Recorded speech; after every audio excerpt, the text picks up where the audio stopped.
There's a door in a furniture store in suburban America. It leads somewhere it shouldn't.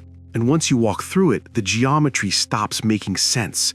The fluorescent lights start humming at a frequency that feels personal, and the yellow carpet stretches out in every direction forever. That feeling, that specific, nauseating feeling, a 20-year-old kid figured out how to bottle it, and A24 just handed him a $15 million stage to pour it on. Here's the thing nobody's talking about yet. The real story of Backrooms isn't a horror movie story. It's a story about what happens when the internet grows up. Let's set the board. In 2019, a single image got dropped on 4chan. Yellowed walls, wet carpet, no exits. The caption read, "If you're not careful and you no-clip out of reality in the wrong areas, you'll end up in the backrooms." That was it. No lore, no author, just a photo and a feeling. But the internet, Gen Z especially, ran with it. Within 2 years, it had accumulated over 200 million collective views across fan content, wikis, and short films. Liminal horror became a genre. And Kane Parsons, a teenager in his bedroom with Blender and a YouTube channel, became its architect. His Backrooms web series didn't just interpret the myth, it built the mythology. The Async Research Institute, the Dimension Bleed, the entities. He constructed a world with the discipline of a showrunner and the instincts of someone who genuinely scared himself in the process. When A24 came knocking, they weren't licensing a meme, they were licensing a cinematic language that already existed. Now here's where the production story gets interesting, and where it starts to mirror the film itself. The original web series was deliberately inhuman. No protagonists, no emotional anchors, just the space and the dread of it. But a theatrical feature needs someone for the audience to follow into the yellow hallways. That's where the intent versus execution tension lives. And it's the most A24 thing imaginable to lean into that tension instead of smoothing it over. The solution was Chiwetel Ejiofor. Playing Clark, a furniture store owner who starts finding the dimension bleeding through his basement, Chiwetel does something remarkable. He doesn't play the horror, he plays the obsession. The slow, methodical unraveling of a man who has found the one thing in the universe that doesn't make sense and cannot stop pulling on the thread. Renate Rensve, as Mary Klein of the Async Research Institute, gives him something to bounce off. Someone who understands the rules of this place and is terrified by what understanding them has cost her. This is the mirror principle at work. Kane Parsons began as a kid rendering impossible spaces in his bedroom.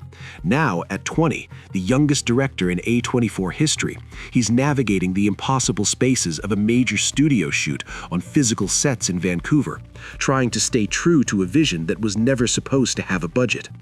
The complexity of the Backrooms dimension isn't just a plot device, it's a self-portrait. He is Clark. He found a door he wasn't supposed to find, and now he can't stop walking through it. The secret the dossier keeps circling back to. Parsons kept control of the score and the visual effects.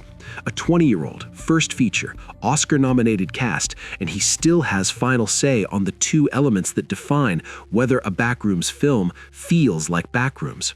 That is not an accident. That is A24 doing what A24 does best, betting on the voice. So, does it land? Early test screenings describe audiences on the edge of their seats, not from jump scares, but from sustained psychological erosion. Critics are landing on words like existential and nauseating in the best possible sense.